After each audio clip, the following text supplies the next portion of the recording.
Welcome to another episode of DD on the Spot. As always, I'm your host, Ryan Johnson. Before we get into it with our guests here today, I'd like to remind everyone that if you enjoy this content, to please give a like and subscribe down below. I'd greatly appreciate it. We have Stephanie Schmidt on the podcast coming to us all the way from Philly, where, she's going to give us talk to us about her health and fitness journey. And yes, share all things health and fitness. She's a mom of 4, everyone. So, as soon as I saw that on her Instagram page, I was like, okay, we need to have her on so she can share some secrets with us and, find out how she's able to do all this. But before we get into all that, Stephanie, thank you so much for coming on. Yeah, thank you for having me. Well, I ask this question to every guest, and I will continue to ask it to start things off. Every podcast that I will ever do, what is the weather like today? It is 60, and the sun just peeked out of the clouds, so I'm excited about that. Everyone, I told her it was like 30 degrees here, so, you get what you get up here in Minnesota. But yeah, I'm glad that you at least have something to do, that you can at least go outside today. I went for a walk last night, and it was... Yeah, I'm not going to. I'll walk inside now for probably at least until at least mid-May. So who knows there. But before we depress everyone with my winter weather woes, because it's not even winter anymore, everyone, and it's just Minnesota for you, everyone. But you live and you learn. Why don't you just to start things off, give us your backstory and what inspired and motivated you to get in shape and how that led to where you're at right now. Sure. Backstory, I've been active my whole life. So dance, as a kid, ballet, tap, jazz. I played volleyball in high school and in junior college. Wanted to go and play in a 4-year, and it was going to be a small school. So just decided, let's be done with volleyball. But I played on adult leagues, and then I found lingerie football. I was going to bring that up eventually, yes. So I found that in my late 20s before I became a mom, and that was fun. So I did that for 2 years. And then I took time to become a mom. So mom of 4. So I have a stepdaughter who's 17. I have an 11-year-old. Then I have a 5-year-old and a 3-year-old. And so in between, I had something called secondary infertility. So I've spent a lot of time on that, and decided to, after my last kid, to get back into the fitness stuff. And we had COVID going on. And at the beginning of COVID, I got into drinking, actually, because the clock turned 5 and I had been with my kids all day and it was chaotic. I need a drink. So drinking a couple glasses of wine every day and eating a lot of processed food. And I'm like, something's got to change. I got to get back into fitness. And so I kind of stumbled onto bodybuilding. And there's a whole story of how I found it. That is, we have a treadmill in our basement, and it's a NordiTrack. And so with a NordiTrack, you get like an app. And on the app, you can do yoga or you can do boxing. And they also had like a strength training program. And there was like a 12-week program. And it was really cool because I was like, I'm going to do this. We'll see what it's like. But it's John Peel. And he said, if you do this for 12 weeks, I promise you, your body will look different. I'm like, yeah, right. Like, women do cardio all the time. They work out. They always, like, maybe they lose some weight, but their body shape doesn't really ever change. So I did that, and I couldn't believe just like the amount of muscle I put on in such a short amount of time. And it's like, I got to figure out how to like get even more shredded. So that's how I found bodybuilding, was just COVID and then NordiTrack. I can remember those first few months of COVID where, yeah, even I was having a few drinks late at night where it was just like, yeah, there's nothing to do. So, like, I got to find some way to entertain myself. So, yeah, that was just so interesting, those first few years. And what was that like, getting back into the shape of things? Because I've had periods in my life, too, where, like, let's say I took a couple of months off, or I've even had a period where I took a year off of, like, really working out. And it sucks the first few weeks to get back into it, but it's a lot easier to. What was that like, taking that journey after having your kids to then get back into it? Was it a struggle for you at all, or was it one of those things where you were just so used to it that it wasn't as bad as you thought it was going to be? It was a little bit of a struggle. And at first, it was just doing the treadmill and like walking and stuff. And then when I found that series, it just, I'm like, I want to finish some. I love finishing things. I love like setting a goal and finishing it. I've run a couple half marathons and a full marathon and done some triathlons. Um, I guess I did that right after I had my first child. So, and then I didn't do anything after that, other than like yoga once a month or something. But yeah, so at first it was a little tough, but then once I started that series, that was what motivated me. It was like getting like I got to do it it was 4 times a week that you would work out, and so just that's what kept me going.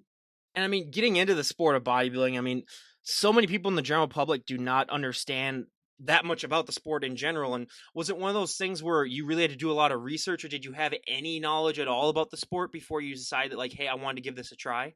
I had zero knowledge of the sport. Like I had didn't see it on Instagram. I didn't see it. I don't know anybody that's done it. So I found a group on Facebook, and everybody just kept saying you need a coach. You need a coach. You need a coach. I'm like, well, how do I find a coach? And I'm Googling, like looking for coaches, and I can't really find anybody. And I asked in the group, there was this lady who coaches, and she's in Canada. And she said, I asked her if she would be my coach. She said, I think you need to find somebody local. I think it's going to be too, like, you're going to have to be super organized. I'm like, you don't know who I am. I am very organized, but fine. If you don't want to coach me, I will find someone else. And luckily, I did find somebody local, and he was great. He does OCB, so there's different federations, and so I started with OCB, which is a natural federation for bodybuilding. For people that don't know that, and yeah, he was awesome, and he's local. So I haven't ever trained with him, but he does posing classes in my area. So I got to meet him, and then he got actual eyes on me, which was helpful. And so Absolutely. And I mean, this is so much more of a mental lifestyle than it is a physical lifestyle, as much as people don't talk about it, because like everyone's going to notice the changes that happen just because it's human nature. Let's be like, oh, Stephanie, you look amazing. But they don't realize that mental transformation that has taken place as well. And that's 1,000 times more important than any physical change that you'll ever get. What has this Mhm. journey been like for you mentally? um, yeah, mentally, it takes a lot of organization. Um, yeah, learning how to, I guess, stay motivated, and that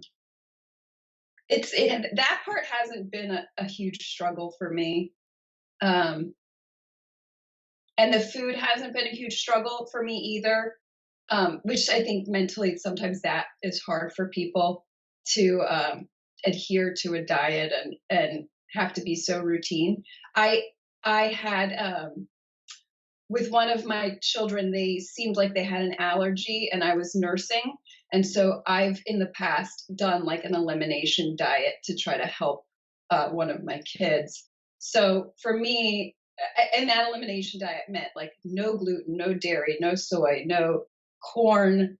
It was horrendous. So it almost like prepared me mentally for this, because for like 3 months I was eating ground turkey, rice, and green beans, which is like almost the bodybuilder diet.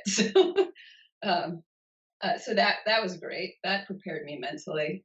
So the mental side of things hasn't been such a big struggle for me with this. Yeah, and I mean that nutrition, I mean, like I've told you before, that is my Achilles heel right there. And I mean, what have been some of the other bigger changes that you made with your nutrition? Because everyone, when they think about bodybuilders, like, oh, those are people that just eat chicken and rice all the time. And I'm not gonna lie, a lot of my guests do just adhere to that, but there's a lot more variety to it than that for some people. But what have been some of the bigger changes that you really made when you really started to take things seriously? Well, I also was gluten free I've been gluten free for 7 years, which is something that a lot of bodybuilders do, at least leading up to their show, just so that you don't have inflammation in your body from gluten. If you like, you may or may not have that. So people just eliminate it. And I did that.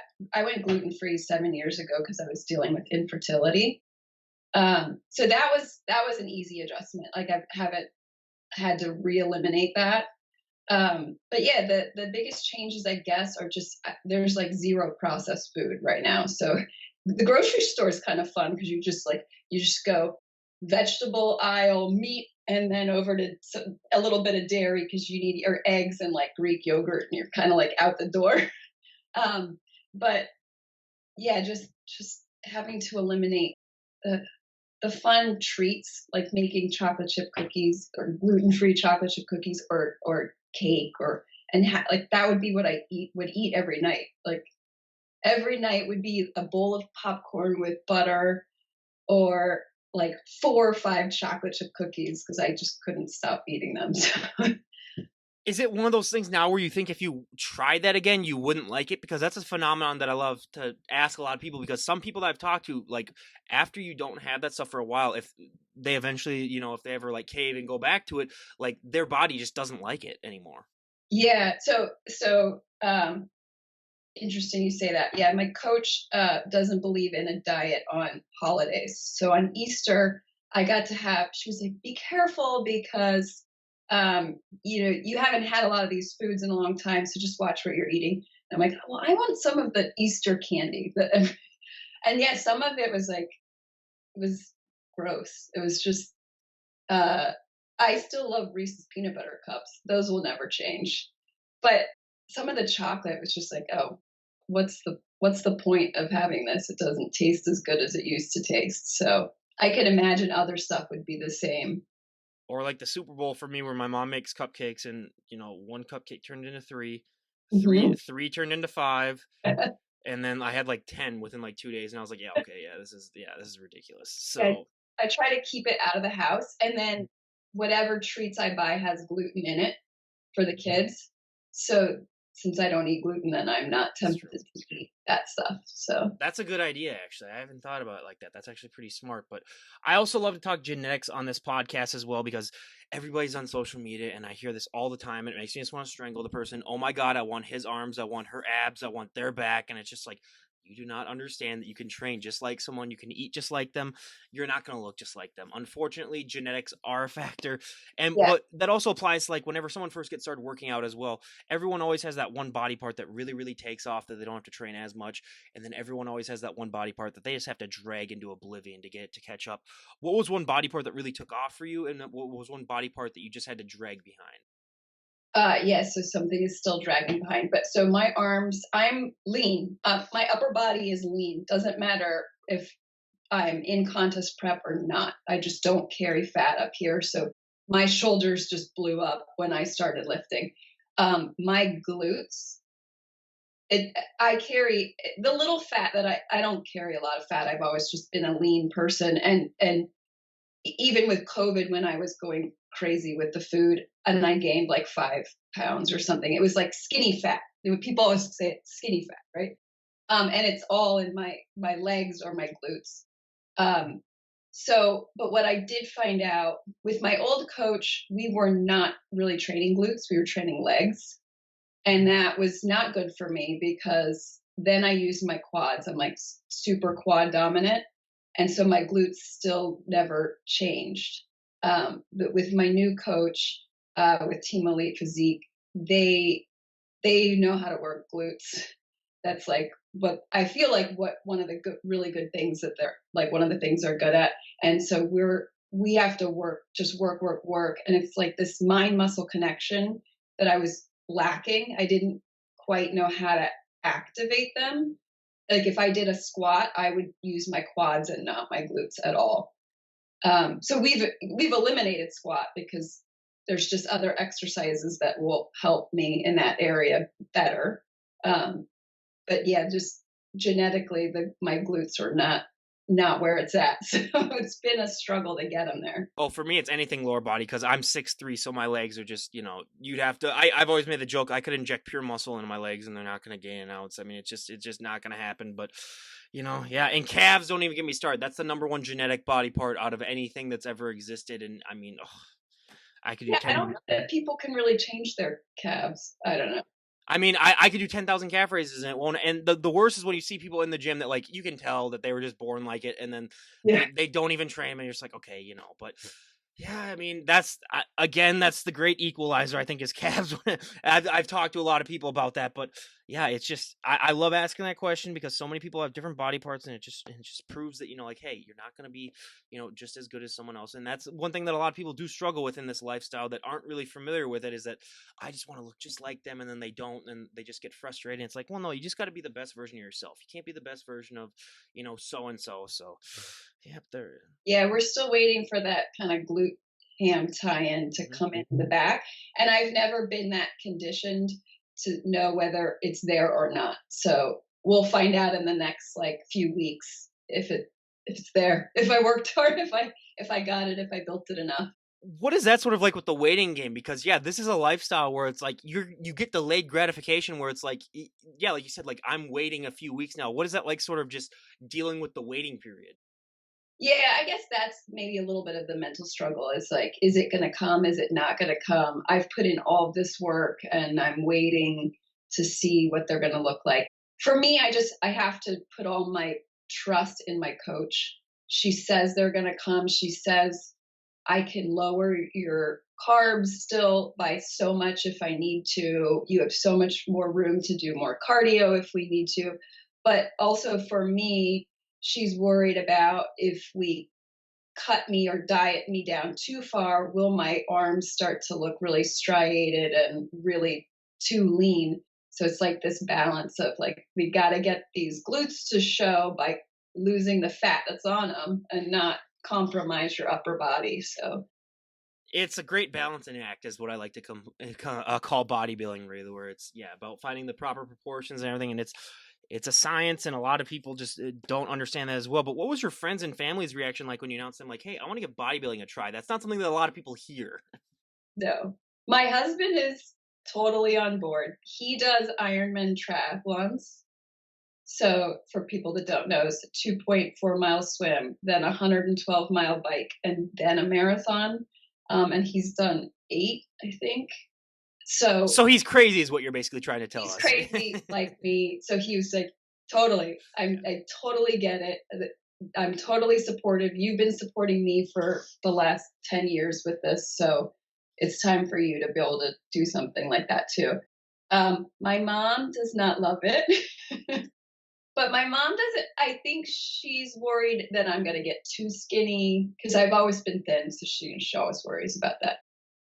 And she doesn't like the swimsuit aspect of it. So she's supportive in that I love it, and so she asks about it, but she doesn't want to go to a show and watch me up there on.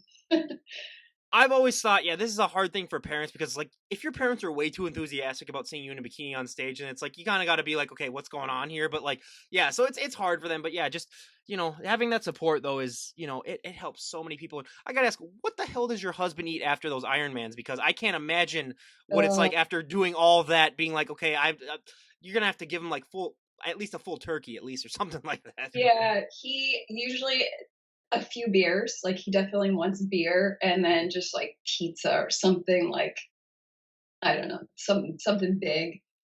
Yeah, because he's lost a lot of water weight. I mean, he did the one in Kona, and it was so hot, and I think he lost like 6 pounds because they weigh you before and after. And yeah, he was so dehydrated; it was disgusting.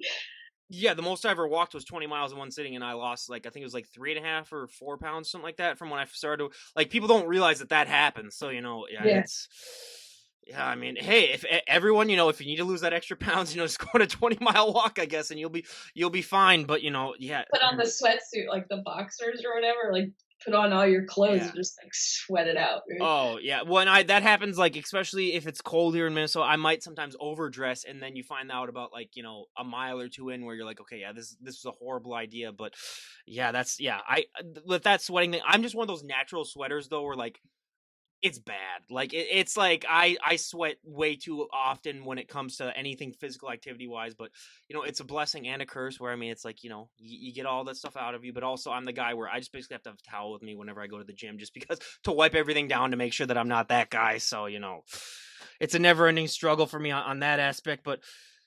I mean, this is also a sport, like you said, where it's like you have to get up on stage and you have to pose in a bikini in front of everyone. have you had that self-confidence where you could do something like that, or is it something that you slowly had to gain because, like, you compete in lingerie football, which, I mean, that's first of all, that's I remember staying up late one night watching it when I was, like, 12 or something like that because it was just Yeah. on TV, and I was like, "What is this? Like, what's going on here?" And I was like, "Wait, they actually do this?" But do you have that confidence, like, just, like, naturally to go up on stage in front of people, or is it something that you've had to develop? So the lingerie football helped for sure. I was Like gonna say, I hope that did, yeah. yeah, like I had never before that had never done anything where I mean I did volleyball, so I was in like little shorts for that, but other than that, nothing where I needed to be. And I grew up in Seattle, so I wasn't like even at the beach in a swimsuit on the weekends. Like it was cold. So yeah, that was weird for me with lingerie football, but that helped for sure. So I didn't that and then childbirth. Um, so yeah, getting on stage in a swimsuit wasn't that part. I didn't care about people seeing me in a swimsuit, but I was so nervous and like I had sweat dripping down, and you have this tan on, and if you sweat, it makes drip lines. So then you have to run back over to the tanning person, and then they touch you up. And I think I was there like 6 times, but yeah. Well, being from Seattle, I do gotta ask because I've always does it rain as much as people say, or is that a myth? It does rain a lot, but it's kind of like drizzly rain. So it's like it's dark. I feel like it's dark from like October to April, just dreary every day and kind of drizzly. The summers are beautiful, but I think like in Philadelphia where I'm at now, it rains more here, and it might actually rain more here, like the amount of rainfall. But because we get like these monsoons. Yeah.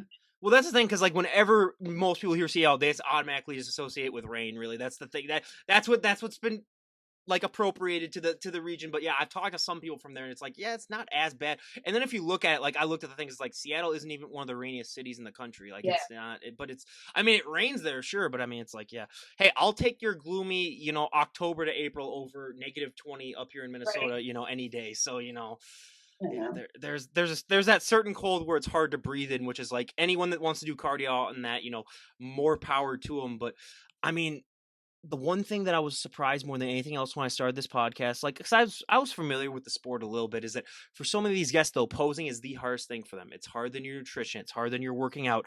What has been your experience like with posing? Yeah. So posing is one of my biggest challenges. I can get the moves down because of my dance experience, but hitting it. So I'm not very flexible. You would think doing dance, and I also did gymnastics. I would be flexible, but I'm not. So getting into my back pose, I can't get my back to arch quite right to get my glutes to really pop. So we've been working on my flexibility to help with that. But that to me is the hardest. It's a really big challenge, and then making sure that your muscles are flexed and that your stomach is in, and you're kind of doing like a stomach vacuum, and then your eyes, you're like I didn't even think about my eyes last year with my first shows or like the presentation of like flirting on stage or anything like that. Now that I've been doing posing longer, now I can start to like think about those things in addition to the posing. So it's a lot. And then getting your hips when you're walking, like learning how to kind of walk like a model. It's really it's weird. It's a challenge, and yeah, it's What was your experience like in those heels? Because some people do not understand that that is the hardest thing too for a lot of people that I've talked to. heels are okay. I worked in college at Nordstrom, and we had to wear heels, and then I worked in the Capitol. Worked for a senator, and we also I don't know that we had to wear heels, but all the women wore heels. So in my 20s, I was in heels all the time. So that was okay. And they're actually way more comfortable than the heels that I wore in my 20s.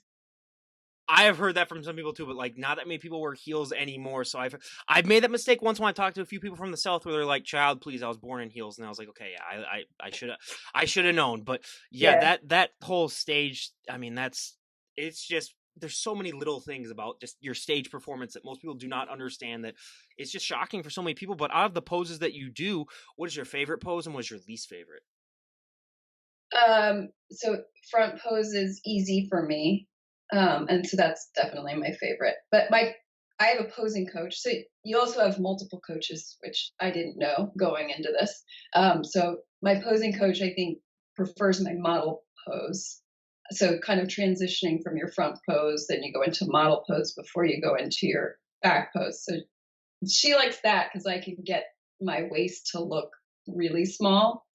Um, but I like the front pose. I'm still not. I'm struggling with the glutes, so my back pose is not my favorite pose yet. I mean, the only positive I can say about the back pose is that at least you can put your smile down and you don't have to be That's smiling. Yeah. my favorite part. I like, oh, I get to breathe for 1 minute, and you can kind of let out your stomach for a quick second too before you turn back around. Oh, most people don't understand that your jaw muscles can be the most sore things after these shows because, first of all, you're smiling constantly, and it's like, yeah, it's just so many little things that people do not understand about the sport. But when you're on stage, does time seem to slow down, or does it seem to speed up, or is it somewhat of a mixture? Um, I guess slow down. It doesn't feel. I mean, it's the routine is like 30 seconds, at least in NPC. In OCB, it they don't. You could be on there longer. They don't care, and it's not judged. The individual portion in OCB isn't judged where it is in NPC. Um, so yeah, that seemed really long because I was definitely out there for more than 30 seconds. And then when you're up there with the other women, that takes forever sometimes. They were really like going back and forth with a few of us, and so we were up there having to hold our poses, and you start to shake because you're trying to keep your muscles flexed. So yeah, it seems like a long time, even though it's really what, I don't know, 5 minutes total that you're out there. Which is so weird because like I've talked about with so many sports where it's like being a baseball, football, and basketball. I was on stage, the sports stage for like hours at a time, like Yeah. 30 times a year for like each sport, and it's like for bodybuilding, it's like you work just as hard, if not harder, than I ever did for any of those sports, and you're only on stage for like minutes at a time, and it's just like that to me is even more appreciation for the sports. Like they do all of that just for that little amount of time to go on there, but it just shows the hard work and dedication of it. But now we go to my favorite question: what is your go-to post-show meal? Oh, so I've only done 2 shows. So I did, pad thai for both of them, chicken pad thai. Um, Never heard of that before, but it sounds good. oh, and rice and just a bunch of carbs, a ton of carbs. I also stopped by Starbucks because I, I had my tan on. I didn't wanna, like, go in any place, so I went through the Starbucks drive-through and got, like, just a bunch of junk. No, yeah, I have you found that to be fascinating if you ever did go out in public like in your tan because like it's you don't see that many people that tan. Have you ever done that and gotten any reactions? I've gone out, like, I had to go get, I think I forgot my concealer or something, so I had to, like, run to the store. I had to find a Walmart that was open at, like, 5 a.m., but, so nobody noticed because it was 5 in the morning, so If I ran into anyone, here's my line, it would just be like, wear sunscreen. yeah, right? Yeah, I mean that's again, the tan is the one thing that no one ever talks about when it comes to the sport either. I mean, it's just again all these little things that happen, but I mean, you're a mom of four. What is your time management like to be able to live this lifestyle? Because, I mean, just being a mom in and of itself, it's hard enough to find any time for anything. But then, like, also doing bodybuilding, which is a very time consuming sport. How do you find the balance in your life? So I guess before bodybuilding, I would fill my time, like, if the kids were gone at school, I would fill my time with projects. So, like, repainting a room or, I don't know, I guess I even, like, I put this molding up in here. So I've shifted from that sort of stuff into now taking time to go to the gym. So I get the kids. get the kids up, get them breakfast. Sometimes my husband can help because he's not at work yet. We get them to school, and then I have um, only 3 hours because my little one's in preschool. So I have 3 hours to get to the gym, and I can also run an errand. And then we have a gym in the basement. So we have, it's not, there's no cable machines, which I feel like you need, but I have a squat rack and a bench and a treadmill. So if I can't finish everything at the gym, I can always come home and get a little bit more done, get like the hip thrusts done or my cardio. And I belong to two gyms now. One of the gyms has daycare. So if for some reason, like yesterday, I had to take my 5-year-old to a dentist appointment, so I didn't get to work out. So then I can go to the gym with the kids later in the day. But it's a lot of organizing. So I have a huge calendar, and I have to write down. Everybody has their own color, and just writing everybody's activities because each kid does something. So even the 3-year-olds in swimming and soccer. So each kid has at least two activities to get them to. So it's just a ton of organizing and making sure that I fit my stuff in during that 3-hour window when they're in school. Yeah, I mean, I am 27 and I hope that I don't have any kids. I'm pretty sure that I don't. And I should show you what my desk looks like. I'll have to send you a photo after this podcast. Like I am so unorganized. It is ridiculous where I talk to so many people on this podcast that are the exact, you know, different type of person than me. So I found that it's much better that they're that and because it does help with this lifestyle.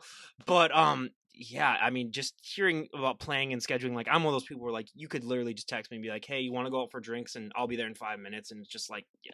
I don't tend to have that many plans other than work and podcasts and workout. Those are like my three things really. But yeah, it is incredible hearing some of the timetables that people have, and it's just I think it does actually help you out more just to have it all set and planned because like I've had these times where if I have the whole day to work out, like I'm gonna drag it on as much as I can. Where it's like, Yeah, yeah, so yeah.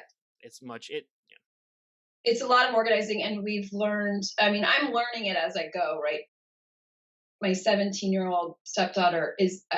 They've her and her mom have learned how to do calendar invites to each other, and they keep themselves like they do such a better job. And I'm learning from them that okay, now I guess I should loop my 11-year-old in, so we have like a group text now with what's going on for the whole week with my husband, myself, my 17-year-old, and my 11-year-old, just so that we each know what everybody's activities are for the week. And then my husband and I have to figure out our weekend ahead of time because he has to do his long training. So like he'll be on the bike for 4 hours, and we've got to fit that in with the kids. And we have to divide and conquer. Like when you have two parents and two kids, you can just split up. But when you have two parents and four kids, you're like you learn to like get other people to help. And we've had to let go of like the house used to be so much cleaner, and you let go of some of those things too, so that because you just don't have enough time to do it all. There's no way. Well, plus I was the middle child out of three, so guess who got left out of that? One parent, one kid thing every once in a Yeah, while. yeah, So yep. middle child syndrome. Everyone, I had to deal I'm with a that. middle.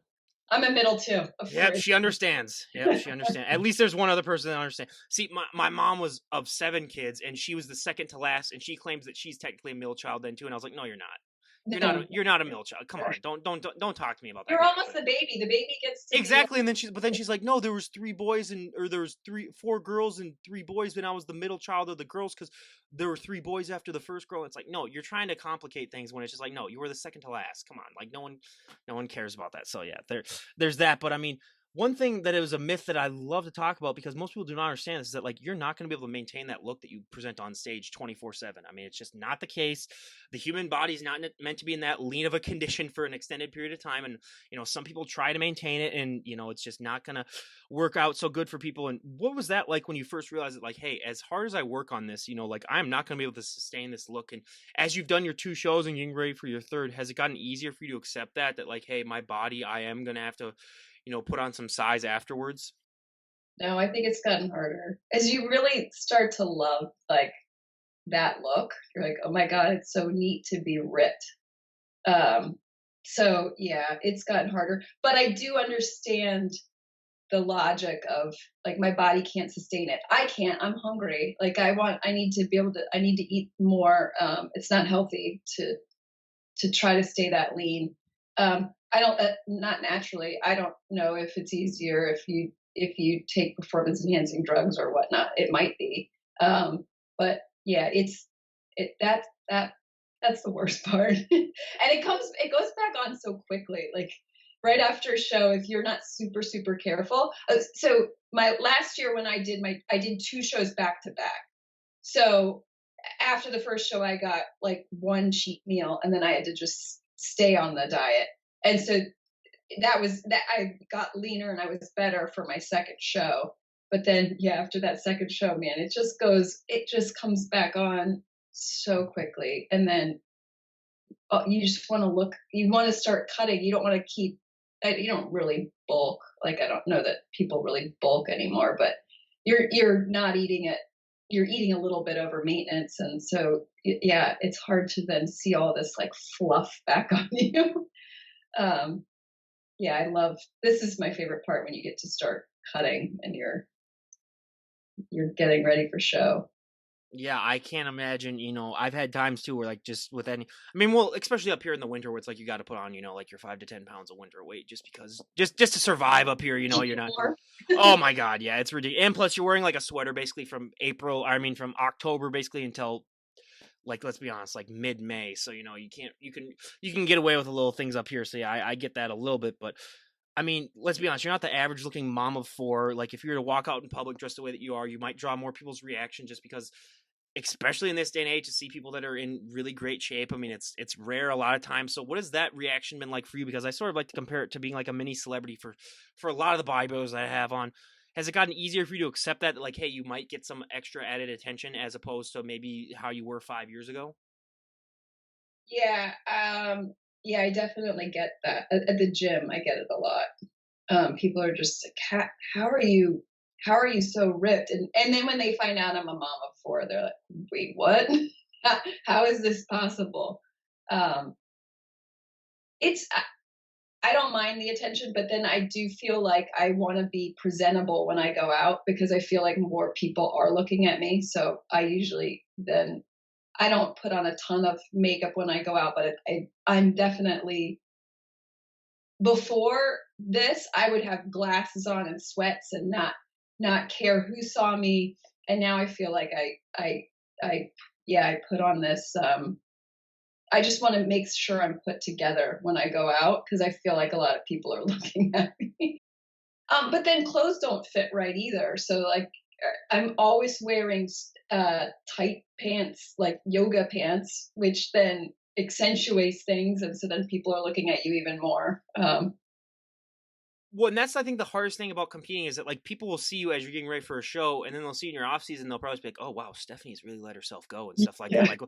Like what's going on over there? So like most people don't understand that aspect of like having to put on stuff. So I've gotten the reaction too where people have like seen bodybuilders in public and they don't even know that those people compete anymore just because they're just like, "Oh yeah, they don't look like Yeah. that anymore." So yeah, Yeah. that's got to be hard at times, but what's your relationship like with cardio? Because I'm sorry, I hate cardio more than life itself. When I mean cardio, I mean like actual running. Like I can go, like I said, I go for walks all the time, and that's my version of cardio. But like when you become a bodybuilder, unfortunately, you sort of have to sign a deal with the devil when it comes to cardio. And I know you've competed in like half marathons in the past, but I look at that and I was like, okay, that's just I could never do that myself. But how do you deal with cardio now? So I hate running. I only did the marathons because my husband did them, and I wanted to. I'm competitive, and so I wanted to do one to like check that box. So every time I had to go for a run for that was just, I'm like, oh god, I still have to go do my run. Where I don't feel that way at all with bodybuilding. I can't wait to like go and do my lifting, and I absolutely love it. Cardio now is, so I have a really good metabolism. So in the off season, like when we're bulking, I don't do any cardio. She has me walk, I don't know, 15 minutes twice a week or something. Just, but now I'm doing Can we swap metabolisms, Yeah. please? I'm doing 5 days of cardio, and 2 of the days are 20 minutes, and 3 of the days are 30 minutes. And the 30 minutes is the stair stepper. So that's not too bad. And I'm pushing with my glutes. Like, it's not about trying to go fast and have my heart rate up really high. It's more about getting a little bit of butt burn while you're doing it.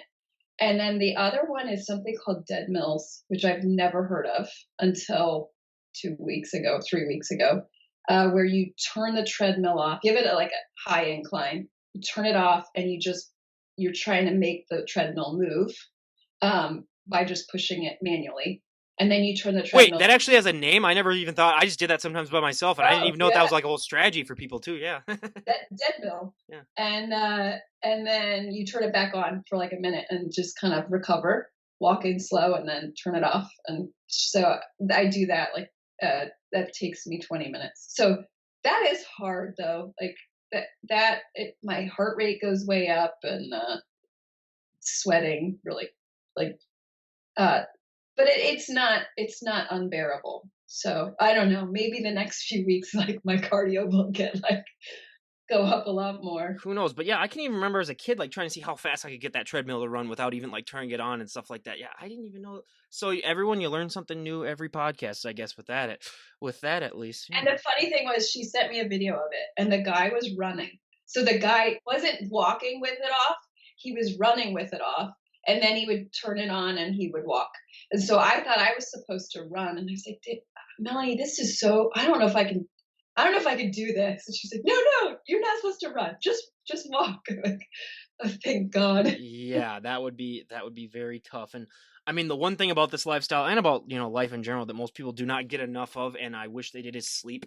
And I mean, that is the be all end all when it comes to anything health and fitness, because I'm sorry, if you get like 2 hours of sleep, I'm one of those people where like there's no way that I'm doing anything fitness related that day then. And it's, as especially as you get closer to a show, I've found with a lot of guests I've talked to, their sleep becomes so much harder. And I mean, being a mom of four, your sleep is already not the best that it could be. How do you deal with that sleep schedule? Because I mean, that is, Yeah. yeah, so many So people. I've been a sleeper like my whole life. My parents never had to tell me to go to bed, and they never had, like, they'd have to come wake me up because I just would keep sleeping. So I need sleep. It's super important. And so with each child, I did sleep training.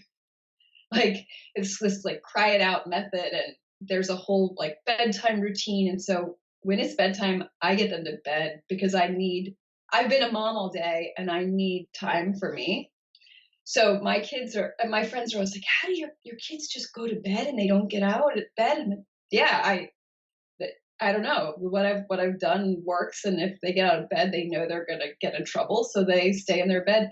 So that has been something I've always prioritized. Um, but I struggle with being on your phone in bed, and with bodybuilding, then I'm up too late, and I need the sleep. So lately I've changed the sleep routine, and I read. I have to read, and we have a TV in our room, but it's not allowed to be on right now because I need, especially like getting closer to content like the show. Um, it's my body just needs to recover better, and I'm on lower calories, so the sleep is like I'm prioritizing that even more. So I at least get 7 hours, but I try to get 8.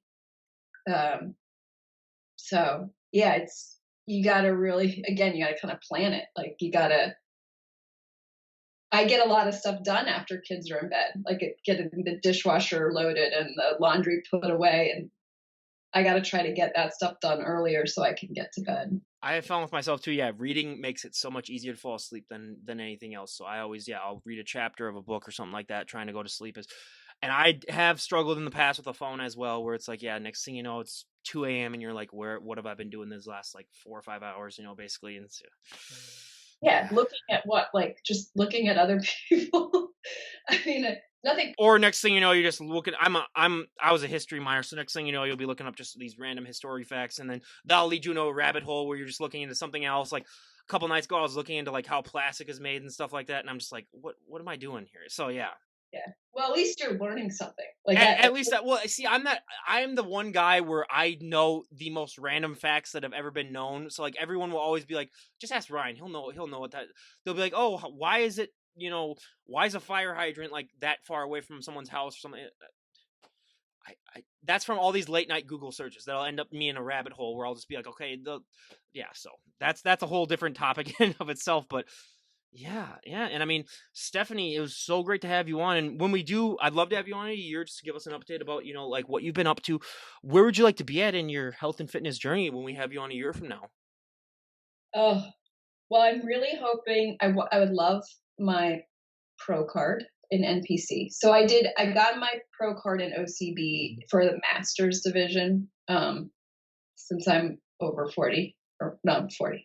I, I'll be I at didn't want to spoil that until the end. Everyone would be like, wait, she's over 42. Like, what's going on? Yeah.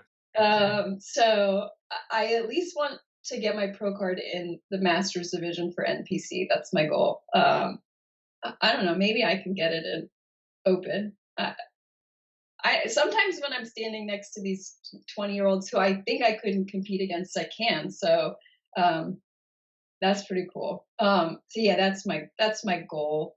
But I haven't done an NPC show, so if I hate it, then I don't know. I'm still a natural athlete, so I can always go back to OCB. And I liked their shows and the way it worked and everything. So People don't understand how much of this sport is an illusion, though, where it's like, me being 6'3", going to some of these shows, like I can bounce some of these competitors like a basketball, basically, where it's just like they don't understand, like they look so big on their cameras and phones and stuff like that, and then you meet them in person, and you're like, wait, what? yeah, yeah, Yeah, so yeah, yeah, that's why a lot of times people, yeah, they do see these people online, and they're like, oh, I could never beat them, and then they're standing next to them, and they're like, not as bad as I thought it would be, like yeah. not as hard as, but yeah, it's all about that day, and yeah. Is there anyone that you'd like to give a shout out to before we wrap things up? Shout out. Well, my old coach, I miss him, Joe Franco. He was great with me. He taught me so much, and I moved. I moved to Team Elite Physique just to help really with the bikini, like the glutes. So I miss him. Hold on one sec. Yeah, I don't know. Whenever I go off these long walks at the night, I'll be yawning at 3 o'clock today, even though I've been up Yeah, for whenever. But yeah, that is great. And I mean, everyone, go and check her out on Instagram. I'll leave a link to her Instagram page down below. Buyer beware, you will get inspired to get off that couch and stop eating all those Twinkies, and maybe get in shape. And again, Stephanie, thank you so much for coming on and sharing your journey with us. It was great to have you on. thank you. All right, everyone, this is Ryan Johnson, DD on the spot, signing off. Have a great day, everyone.